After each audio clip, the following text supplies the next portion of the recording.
여러분, 시편을 읽다 보니까 복되다라는 말씀이 자주 등장을 합니다. 복되다. 야고보는 인내하는 것이 복되다라고도 얘기를 했고요. 또 하나님과 함께하는 것이 복되다라고 시편 기자는 그렇게 노래했었습니다. 여러분, 그런 복되다는 것이 도대체 무슨 뜻을 가지고 있는 것일까요? 성경에서 복되다는 단어를 행복이라는 단어로 이렇게 바꿔서 쓸 수 있습니다. 굳이 히브리어에서 복되다는 단어를 갖다가 또 한 번 더 강조한다면 아셀이라는 그런 단어도 쓸 수 있습니다. 아셀. 그러다 보니까 이 복되다는 단어를 갖다가 인터넷 구글에서는 이렇게 해석해 주었다고 말합니다.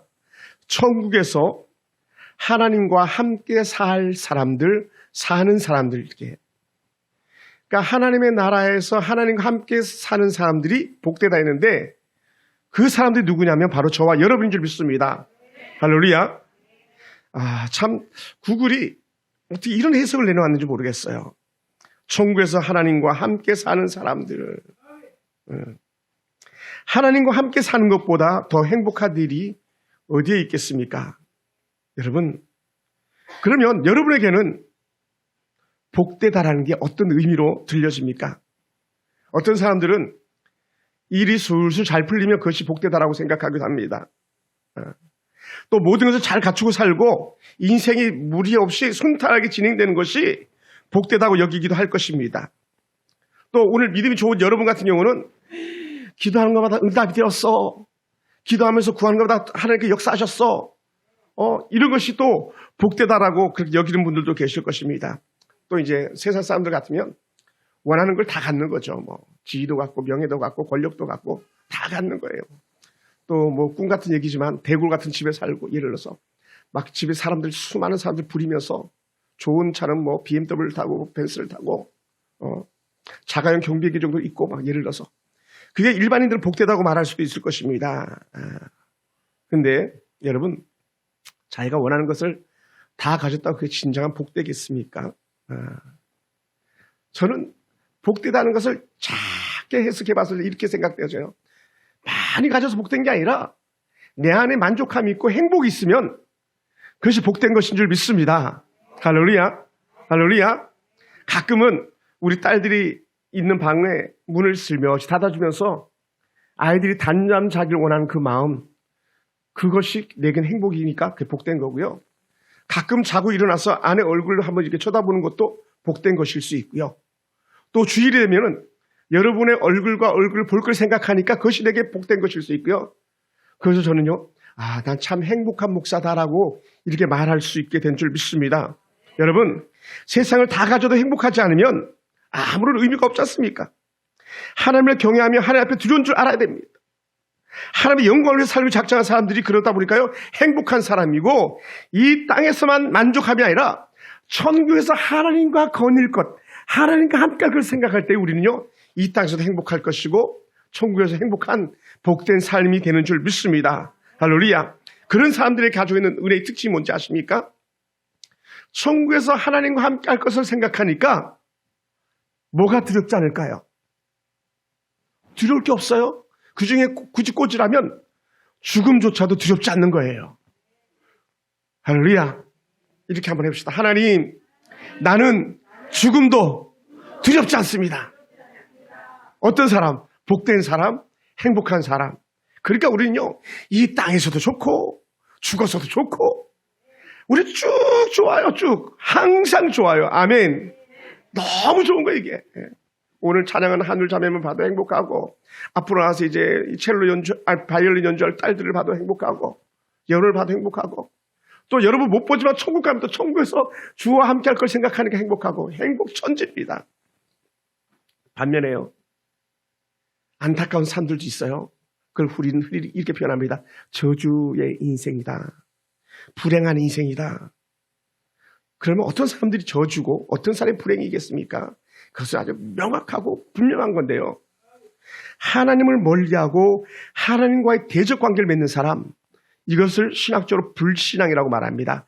불신앙으로 살아가는 사람, 그런 사람들 삶은요, 감사가 멀어진 삶이고, 그런 사람들 삶은요, 입만 열면 불평과 불만과 다툼과 증오가 끊이지 않는 거예요.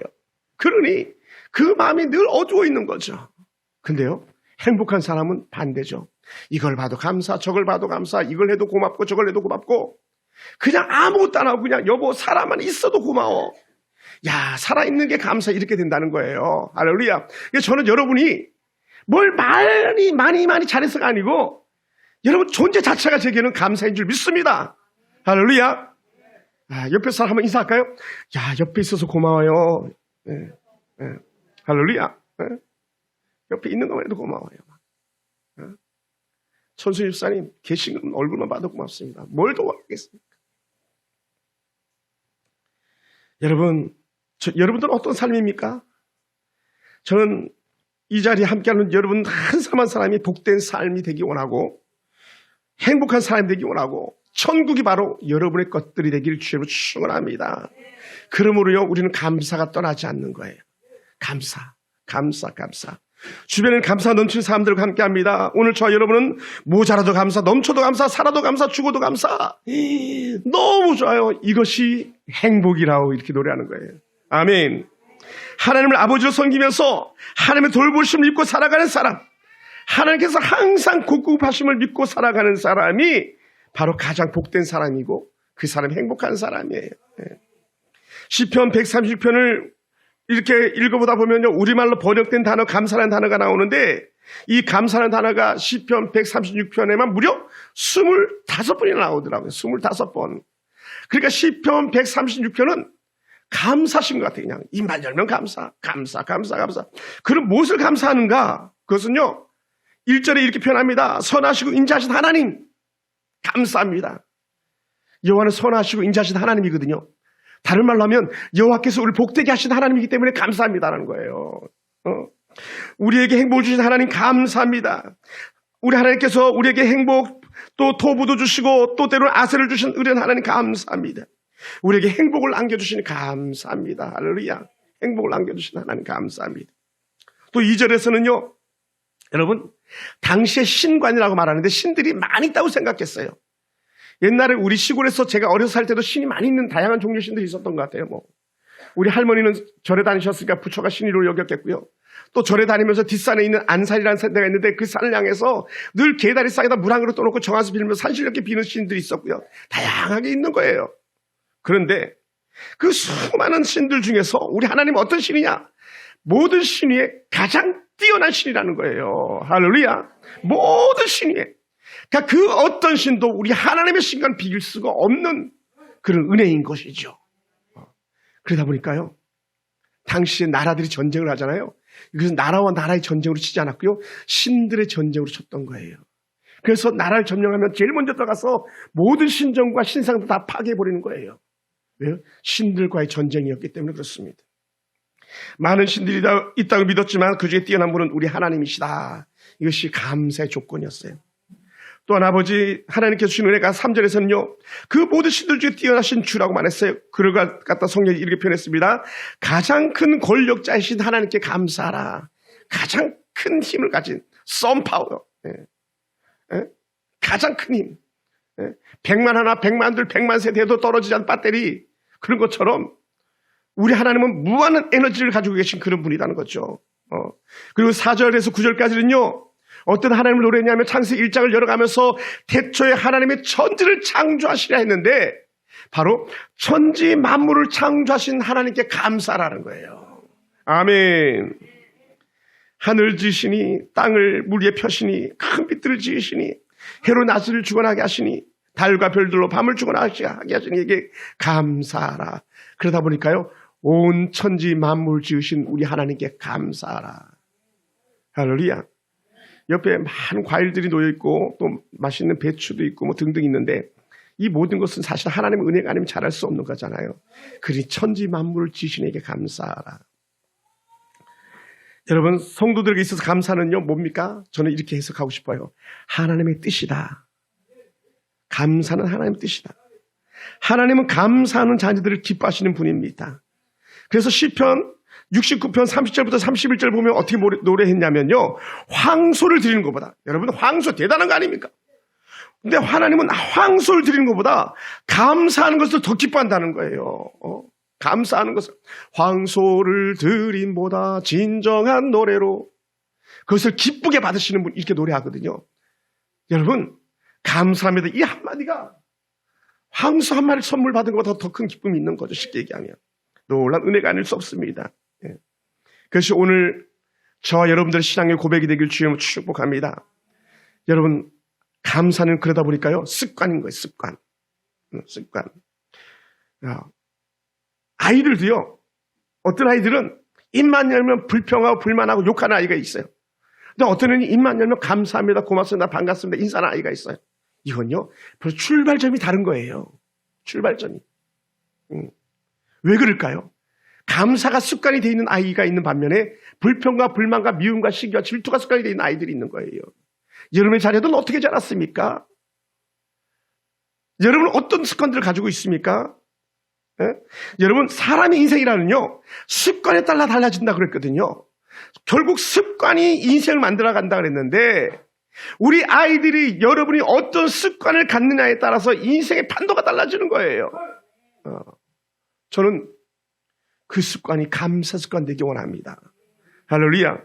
여러분, 나쁜 습관은요, 인생을 망치기도 하지만 반면에 좋은 습관은요, 삶을 행복하게 하기 때문에 그렇습니다. 삶을 행복하게. 공부하는 아이도 하루에 10분, 20분, 30분을 정해놓고 꾸준히 하다 보면 이게 누적이 되는 거예요. 그 10분이 20분이 1시간, 2시간이 되는 거고 2시간이 6시간이 되고 8시간이 되고. 근데 습관이 안 되면요, 단 5분도, 단 3분도 못 앉아 있죠. 습관이 중요한 거예요. 아마 우리 집사님들 경험해 보았는지 모르겠어요. 공부하라 그러면 나 이제 공부 시작한다 하면서 한 1시간, 2시간 책상만 정리하고 있는 그런 습관들도 가진 사람들이 있지 않습니까? 정작 해야 되는데 정리할 것만 보이는 거야, 눈에. 그러면 안 되는 거거든요. 저도 설교 준비하다가, 이제 설교 준비하지 하다 보면 책 정리하는데 시간을 드릴 때도 있더라고요. 습관이 중요합니다. 여러분, 운동선수가 운동할 때 바른 자세를 강조하는 이유가 뭡니까? 바른 습관, 바른 자세가 나와야 홈런도 치고 장타도 치고 홀리런도 하는 거 아니겠습니까? 그 습관에 몸의 배임, 체질. 사실은요, 예배도 습관이거든요. 기도도 습관이거든요. 성경 보는 것도 습관이에요. 봉사도 습관이에요. 다 습관이에요. 어떤 습관을 지냐에 따라 다른 거예요. 네, 어떤 습관을. 여러분, 수천, 수만 번을 반복하면서 훈련했던 것이 여러분의 좋은 은혜의 습관 되길 축복합니다. 특별히 감사는요, 꼭 많아야, 꼭 넘쳐야 막 풍성하게 감사한 게 아니라는 거예요. 여러분, 많은 게 다 좋은 거 아니에요. 물론 다 있어요라고 말하기도 하지만 꼭 그렇진 않아요. 왜냐하면 여러분, 저도 음식하는 걸 좋아하는데 잘 하진 않습니다만은 음식을 만들 때에 달게 하면 실패하는 예가 잘 없더라고요. 단맛이, 나쁜 맛을 다 감춰버리니까. 근데요, 음식을 할 때 설탕을 굳이 많이 넣는다고, 올리고당을 굳이 많이 넣는다고 꼭 맛있는 음식은 아니라는 거예요. 뭐라고요? 적당하게 필요한 거예요. 적당하게.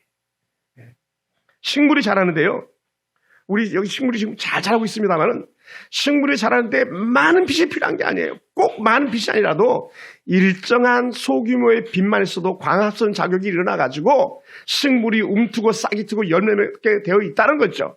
예. 제가 아주 오래전에 중학교 3학년 때 몽당연필이라는 글을 가지고 시를 쓴 적이 있었는데, 몽당연필, 제목이 몽당연필이었었어요. 근데 여러분, 작은 몽당연필 옛날에 볼펜 뒤에다 막 꼽아서 쓰고 그랬었잖아요. 연필을, 그죠? 그 몽당연필이지라도요, 그 고급지고 번쩍 빛나는, 그 보니까 백화점 가니까 4천만 원짜리 만년필도 있더라고요. 그래서 제가 목사님 선물 하나 해드리려고 만년필 하나 살려고 그랬더니 무려 4천만 원이래. 그래서 깜짝 놀라가지고 몽블랑이었는데. 예. 여러분, 4천만 원짜리 만년필이 아니어도 조만한 몽당연필만 있어도요, 아름다운 자연을 노래할 수 있는 시를 쓸 수 있고요, 감사를 고백하는 사랑의 편지를 쓸 수 있는 거예요. 아멘. 예. 그러므로 우리 입에서 나오는 자연스러운 말 한마디가 감사, 그것이 곧 온 방을 환하게 비추는 한 줌의 빛과 같은 줄 믿습니다. 할렐루야. 할렐루야. 그 시편 100편 4절에 보니까 이렇게 시인은 고백합니다. 감사함으로 그의 문에 들어가서 찬송함으로 그의 궁정에 들어가서 그에게 감사하며 그의 이름을 송축할지어다. 감사함으로 그 문에 들어가서 그의 이름을 송축할지어다. 감사함으로 그 문에 들어가서 그의 시로 하나님을 찬송할지라. 그것이요 많지 않아도 그 자체가 감사이기 때문에 그렇습니다. 여러분, 감사한가 하나 가지고 대박난 사람이 있었습니다. 누가복음 19장에 등장하는 나병 환자 어떤 한 사람인데, 나병 환자 흔히 말하면 문둥병자인데 이 10명이 멀리서 가까이 못 오니까 멀리서 예수님을 부르는 거예요. 우리를 고쳐주시옵소서, 낫게 해주시옵소서. 큰 소리로 나사렛 예수의 우리 불쌍히 여기서 외치면서 나병을 고쳐달라는 거예요. 그러니까 예수님 대답은 아주 쌈박하고 간단했어요. 그래? 알았어. 너희들 가서 제사장에게 너희 몸을 보여라 그랬어요. 그러다 보니까 그들이 10명이 함께 제사장을 찾아서 길을 가는 중이었었어요. 근데 길을 가다 보니까는 이 나병이 다 나아버린 거예요. 놀라운 일 아닙니까? 길을 가다 보니까 너 여기 진물이 나아버렸네. 갑자기 손에 막 물이 뚝뚝 떨어지던 진물이 나아버린 거예요. 그냥 몸이 다 그냥 여느 살처럼 같아졌어요. 그러다 보니까 얼마나 기뻐 뛰며 춤을 췄겠습니까? 여러분, 제가 지금 성대 여기에 임파살이 포서 너무 지금 힘이 든데 이거 하나만 해도 조금 불편한데 하다못해 나병 환자 1000번이라고 말하는 그 나병이 낫다는 거 아니에요. 이거 얼마나 서프라이즈 놀라운 일입니까? 그러니까 막 기뻐 뛰면서 잘 모르겠어요. 그들이 막 신나가지고 제사장에게 달려갔을지 아니면 부모에게 달려갔을지 친구에게 달려갔을지 모르겠어요. 성경이 그것을 말하지 않거든요. 그런데 단 한 사람은요 예수님께로 돌아왔어요. 예수님께 돌아와가지고 예수님 앞에 그가 엎드렸습니다. 그리고 감사하면서 영광 돌렸습니다. 여러분, 그 사람은요 오늘 저와 여러분처럼 믿음이 좋은 사람이 아니고 오늘 교회 처음 나온 우리 성도님 같은 분, 우리 노성도님 같은 분, 그런 분이었던 것 같아요. 그래서 성경에서 사마리아인이라고 이렇게 표현했잖아요. 예수님께서는 이 사마리아인 한 사람밖에는 감사할 자가 없느냐? 나머지 9은 어디 갔냐? 야, 10명을 내가 다 고쳐줬는데 왜 너만 감사하냐? 나머지 9은 도대체 어디 간 거야? 나머지 9의 감사는 어디서 누구에게 감사하고 있는 거야? 내가 너희를 고쳐줬는데. 예수님은요 감사를 확인하고 싶었던 그런 마음을 가지고 계시는 분이시죠. 사랑하는 성도 여러분, 여러분은 어떻습니까? 그리스도인들은 당연히 유대인들은 당연히 감사하는 것이 습관이 되어야 하는데 오히려 불신자들보다 더 감사하지 않더라는 거죠. 예수님께서 그걸 말하고 싶었던 거예요. 야, 안 믿는 애도 감사하는데, 안 믿는 애도 고맙다 그러는데 너는 예수 믿으면서도 고맙다 말도 못하냐? 밥 한 그릇을 사줘도 감사할 줄도 모르냐? 그래도 세상 사람들은 밥 한 그릇 사면 자기도 한 그릇 사는데 미안해서라도 너는 어떻게 그러지 않느냐? 쉽게 얘기하면 이런 거예요. 뭐라고요? 감사를 빼앗긴 삶이죠. 그건요 점검해 봐야 돼요. 사랑하는 성도 여러분, 남편을 보면 감사가 나옵니까? 여러분 행복한 아내예요. 또 남편들은 아내를 보면 감사가 나옵니까? 행복한 남편이에요. 제가 그랬다 고백했잖아요. 막 자고 일어나가지고 막 울었다 그랬잖아요. 아내를 위해서 막 여보 나보다 먼저 세상 가면 안 돼. 막 고마워가지고 감사해가지고. 어느 영화 한 편 인생은 아름다워라는 영화가 있는데 그 영화 한 편을 우연히 단체로 볼 기회가 있었어요. 목사님들끼리. 그걸 보고 사모님과 보고 내려오면서 영화 보고 나서 에스컬레이터 타고 내려오면서 갑자기 막 울음이 터지는 거예요. 아내한테 여보 고마워. 여보 미안해. 내가 더 잘할게. 내가 더 잘할게. 그래 아내 어깨를 감싸면서 여보 미안해. 내가 더 잘할게. 그 뭐예요? 감사죠. 감사. 감사합니다. 여보 고마워. 뭘 더 바라겠습니까? 자녀들이나 부모들을 보면 감사가 나옵니까? 너무 좋은 거예요. 너무 좋아요. 반면에요, 꼭 그렇지 않은 가정들도 있잖아요. 집에 들어가면 한숨밖에 안 나는 그런 가정들도 있죠. 남편을 봐도 한숨거리, 자식 두는 놈들을 봐도 한숨거리. 응? 겉을 핑핑 돌고 싶은 그런 집에 들어가고 싫어하는 그런 사람들의 마음은 어떤 사람들입니까? 감사를 빼앗겼기 때문에 지옥을 먼저 살아가는 거예요. 행복은 천국에 거는 거라면 불평은요 지옥에 사는 삶이거든요. 네. 얼마나 안타깝습니까? 여러분, 우린 직장생활 하잖아요. 직장을 가보아도 감사거리가 보이지 않습니까? 그럼 인생을 도적질 당하는 거예요. 교회 와도 감사가 보이지 않습니까? 그래서 신앙을 도적질 당하는 거예요. 가정도 직장도 교회도 문제가 아니라 바로 돌아오지 않는 9명의 나병 환자처럼 감사를 잃고 사는 그 스스로에게 문제가 있는 거예요. 남편이 문제가 아니에요. 자식이 문제가 아니에요. 나예요, 나. 본인인 거예요. 그러므로 예수님은요, 감사하는 사람을 찾고 계시는 거죠. 감사. 예수님은 낳은 것은 10명인데 왜 너만 감사하냐고 물었습니다. 다른 9은 어디 있느냐고 물었습니다. 일용할 양식을 공급한 것은 10인데 어찌 감사는 빼앗기고 사느냐고 물으시는 그런 예수님이셨습니다. 왜 감사치 않느냐. 제가 어제 제 총신 93의 동기들에게 문자를 한 395개를 보냈는데 약 한 70개 정도가 목사님 감사합니다. 나을 깨가지고도 마음 주시다니요 하면서 감사 답장을 했더라고요. 근데요, 안타깝게 정말 그 유대인 믿음 좋은 서기관이나 제사장이나 바리새인 같이 답을 해야 될 사람은 답을 하지 않더라고요. 아, 감사라는 게 거저 있는 게 아니구나. 그래서 제가 어제 문자를 받고 답장을 하면서 다시 한번 오늘 설교를 깨달았던 거예요. 여러분, 감사는요, 몸에 배어나는 거예요. 겉모양으로 아무리 믿음 좋은 것처럼 보여도 껍데기일 수 있는 거예요. 껍데기일 수 있는 거예요. 네. 예수님은 감사하는 사람을 찾습니다. 일용할 양식을 공급한 것은 10인데 어찌 감사는 빼앗기고 혼자만 사느냐고 이렇게 물으시는 예수님입니다.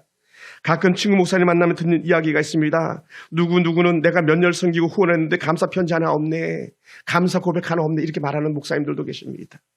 선교지에 수없이 선교비를 보내고 또 연약한 교회라고 해서 그렇게 후원금을 보내고 또 정말 가난하다고 장학금을 보내고 하는데도 1년, 2년, 3년, 5년, 10년이 지나도 단 한마디도 감사하지 않는다고 제게 이렇게 상담을 하더라고요. 신 목사님 그거 끊어야 되나요? 말아야 되나요? 하는 걸 봐서는 후원하기 싫은데 감사치도 않는데 그 성도의 피 같은 예물인데 피 같은 예물인데 빈말이라도 고맙다고 말 한마디 해야지. 야, 이게요 물론 두 가지 차원이 있어요. 감사하다는 말 자체가 민망스러울 때도 있어요. 그래서 못하는 경우가 거의 대다수겠죠. 그런데요, 당연한 것을 여기더라는 거죠. 그래서 제가 찾아낸 게 이거예요. 감사의 기본은요, 어떤 일도 당연한 것으로 받아들이지 않는 데 있다는 거예요.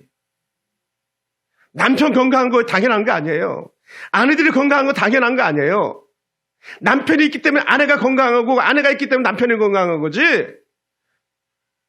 자녀들이 당연한 거 아니에요. 여러분의 사랑과 정성 때문에 자녀들이 당연히 잘하는 것처럼 보이지 당연한 건 아무도 없다는 거예요. 아무것도 없습니다. 할렐루야. 그러니까 어떻게 돼 우리는요? 감사함에 되게 절로 나오는 거예요. 부모가 자녀를 돌보고 자녀가 부모를 섬긴 것은요 당연한 이치 같잖아요. 그런데 그거 당연한 게 아니에요. 자식 버리는 부모 많잖아요. 또 너무 가슴 아픈 이야기입니다만은 자식들이 부모를 섬기는 게 당연한 건데 그렇지 않은 자녀들이 얼마나 많이 있습니까? 그러니까요 단 하나도 당연한 게 아니에요.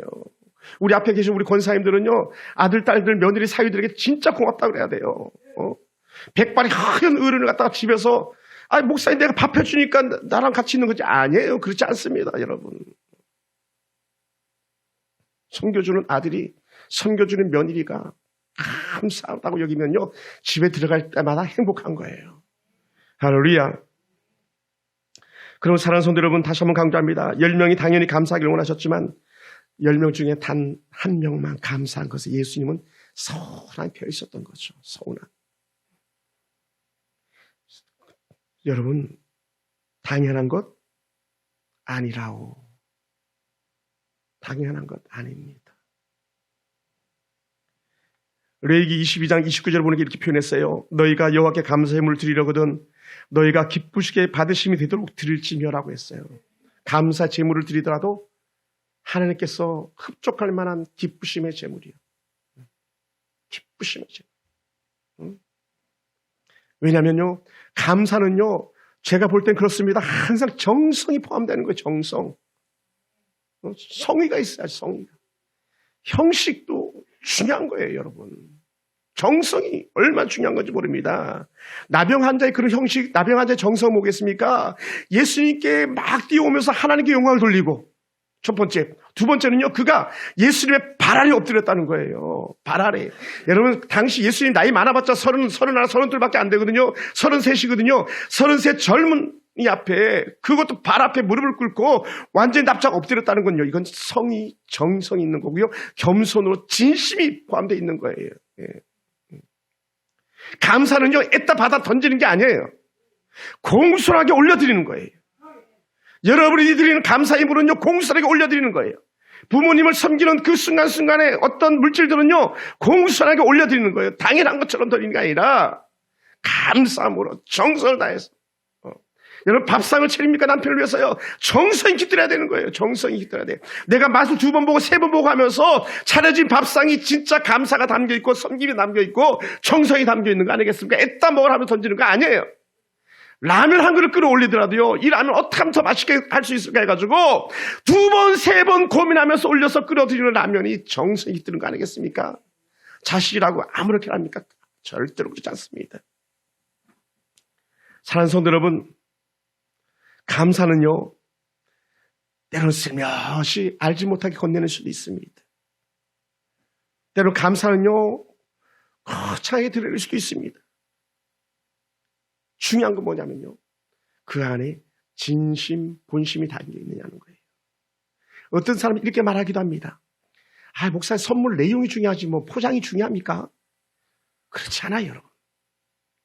두 가지가 다 중요해요. 내용도 중요하고요, 포장도 중요합니다. 다이아몬드를 갖다가 반지를 주는데 누가 개박그릇에다 줄 사람이 있겠습니까? 다이아몬드처럼 값진 케이스에다 담아가지고 그것도 가장 멋진 퍼포먼스를 해가면서 건네주지 않겠습니까? 뭐라고요?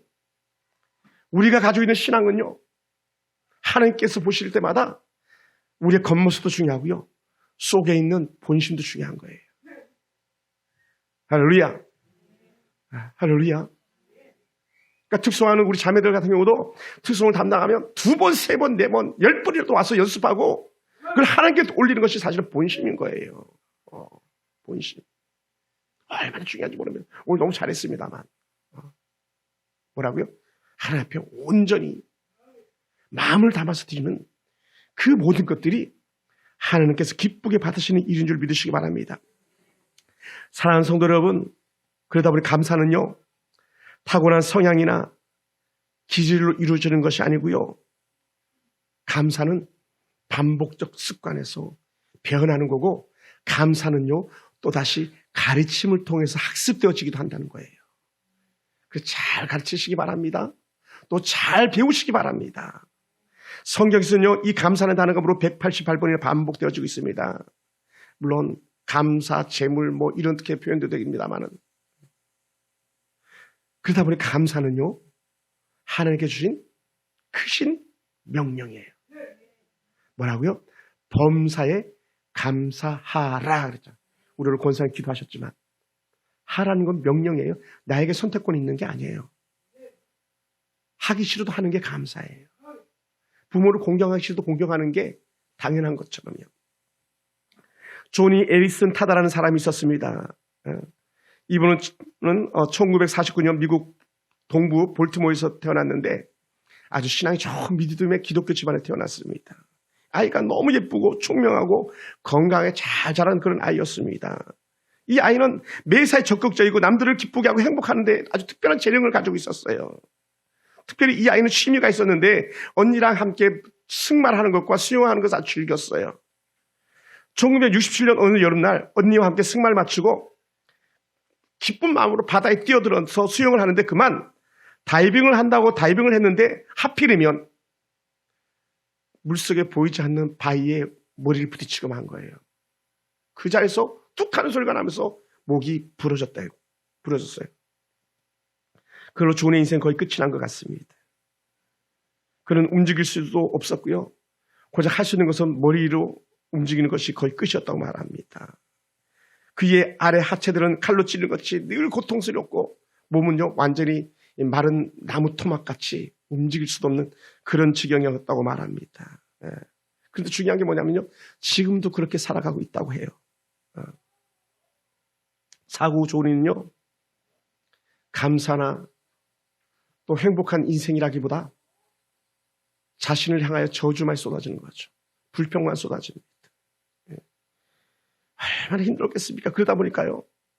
자신에게 찾아온 이 비극적 고난이 불평과 불만이 되었고 이게 자라보다 보니까 불신앙으로 나가게 된 거예요. 가족들과 성도들과 끊임없는 간절한 기도에도 존의 상태는 조금 호전되어지지 않았답니다. 눈물과 원망과 고독과 의심으로 그렇게 시간만 죽여내는 죽지 못해 살아가는 그런 한 아이가 되고 말았습니다. 그래서 그녀가 가장 하고 싶었던 것이 있었다면 그것은 단 한 가지였는데 자기가 스스로 생명을 끊는 것, 목숨을 끊는 것. 그게 유일한 꿈이었대요. 소원이었대요. 근데 그렇게 할 수가 없었죠. 그래도 어느 날 여러분처럼 마음씨 좋은 친구였던 것 같아요. 존이에게 한 친구가 다가왔습니다. 그리고는 존이 옆에서 그가 교제를 하기 시작합니다. 그리고는 갑자기 불쑥 존이에게 이런 말을 던집니다. 존이야, 예수님은 너 고통이 어떤 것인지 아셔. 넌 혼자가 아니야. 분명히 예수님도 너와 함께 하실 거야. 그리고 너가 거기 목 부러질 그때에 모르래도 예수님도 같이 목이 부러지셨을 거야. 그러니까요. 말도 안 되는 얘기를 하니까 조니가 그 친구를 쏘아보기 시작했습니다. 너 도대체 무슨 말을 하냐? 그럼 무슨 말도 안 되는 말을 하냐고 막 그렇게 할 때 그 친구가 조니를 진정시키면서 다시 말을 이어갑니다. 분명 그랬을 거야. 예수님 십자가에 못 박히셨을 때 등은 매 맞은 것 때문에 쓰라렸을 것이고 몸은 좀 잣을 바꾸고 싶어도 못 박혀 있어서 잣도 바꿀 수 없었을 것이고 예수님도 십자가에서 온몸이 너처럼 마비가 되어서 움직이실 수 없었을 거야. 여러분, 예수 그리스도의 복음은요. 절망적 상황에 있는 사람들에게 소망을 줄 수가 있는 거예요. 탄식에 눈물을 흘린 사람에게 웃음을 줄 수 있는 줄 믿습니다. 그러니 조니가 갑자기 눈이 확 떠지면서 사고 후 3년 만에 처음으로 사람들의 말에 귀를 기담아 듣기 시작하는데 바로 친구 말을 기담아 듣기 시작하는 거예요. 그때 친구 한마디를 더 하는데 이렇게 말합니다. 예수님도 꼼짝 못하는 마비와 칼로 찌른 고통을 저처럼 느끼셨을 거야. 이 말 한마디가요. 조니에게 큰 위로가 됐습니다. 그 이후에 이 조니는 다시 신앙이 회복되어지고 예수님과 가까이 하게 되고 그러다 보니까요. 다시 살 소망이 생겨났습니다. 전에는 그가 이렇게 고백했어요. 내가 사고가 나기 전에는 항상 이런 것들이 내 기도 제목이었었습니다 하면서 하나님은 내 남편 가면 누구를 정해놓으셨을까요? 하나님 나 이번에 마법 시험 꼭 잘 보게 해주세요. 내 인생 내 직업을 통해서 하나님은 큰 축복을 주시길 원합니다. 내 행복은 무엇을 위해 준비해 놓으셨습니까 하면서 늘 잘 먹고 잘 사는 것에 대한 기대 가지고 그것만 기도했었는데 이 사고 난 이후에 몸뚱이 하나뿐인 그를 향해서 이제는 조니가 달라졌습니다. 하나님은 온 우주 만물을 만드신 분이시고 그분이 지금 내 안에 계셔라는 영적 확신과 감사로 바뀌기 시작했다는 거예요. 할렐루야. 그러다 보니까 그러면 나에게 여전히 살 소망을 주셨는데 내가 하나님으로 살 수 있는 게 뭐가 있을까 생각하다 보니까요. 그게 뭐였냐면요. 그가 좋아하는 그림 그리기였대요. 그림 그리기. 근데 그림을 그릴 수가 없잖아요. 사진을 쓸 수가 없으니까요. 근데 쓸 수 있는 게 있어요. 뭐가 있습니까? 입이 남아있어요. 입. 그래서 입을 가지고 붓을 물고 그림을 그리기 시작하고요. 이것이 아름다운 은혜가 되고 소문이 되다 보니까요. 단순히 그림만 그리는 것이 아니라 정말 절망과 탄식 중에 있는 그런 젊은 형제들, 자매들, 청소년들에게 요즘 아이들 말로 하면 일타 강사가 됐대요. 그래서 지금은 사지를 쓰지 못하지만 글을 보니까요. 돈도 아주 많이 벌었대요. 예? 멀쩡한 사람보다 돈도 더 잘 벌고 인기도 더 있고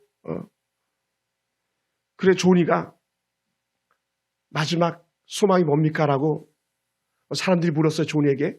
그랬더니 조니가 가지고 있는 소망은 딱 하나밖에 없어요. 내가 훗날에 천국 가가지고 두 발로 뛰면서 하나님 앞에서 춤추는 거예요.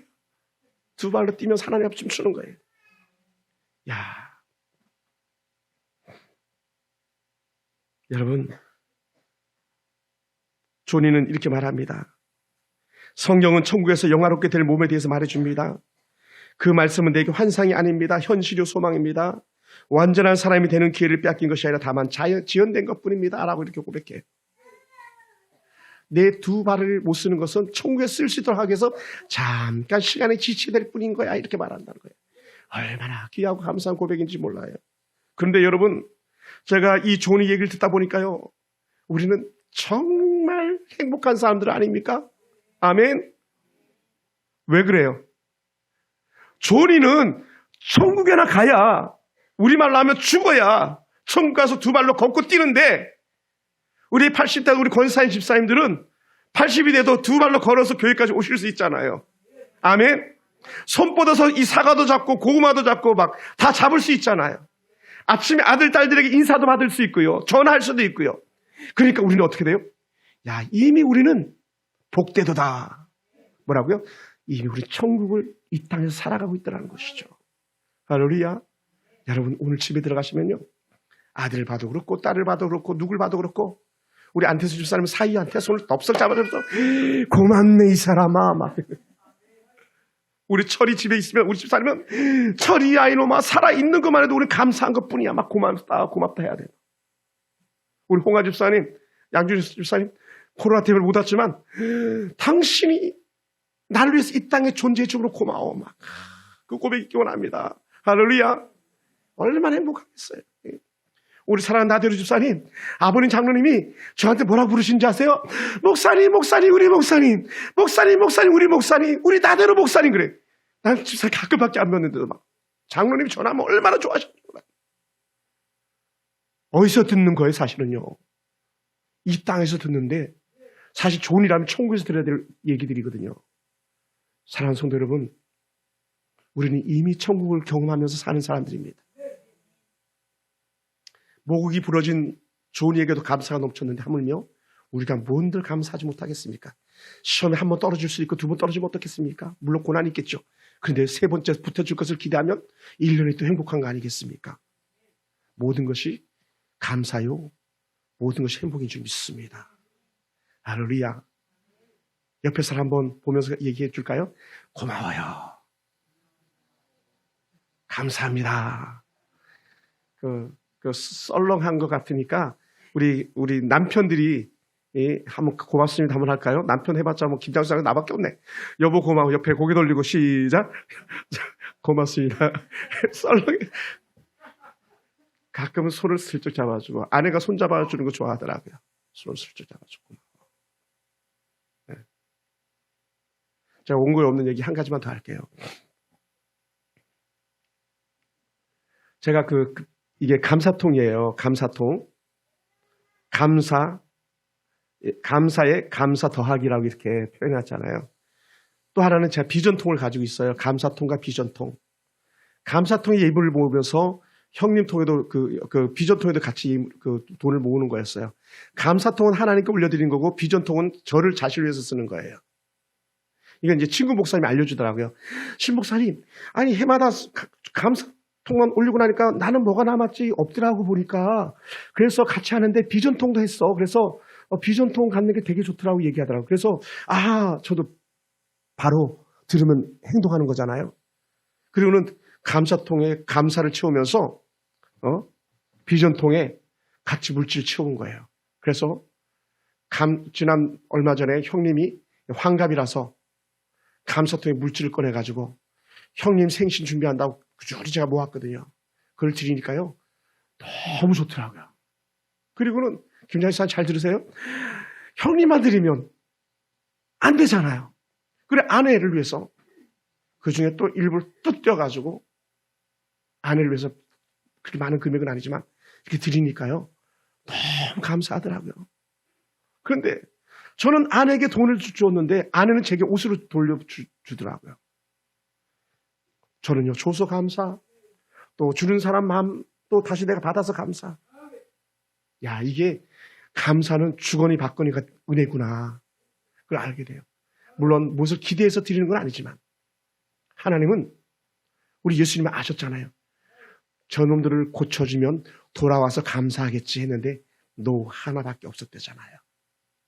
여러분, 우리가 그 중에 하나가 됩시다.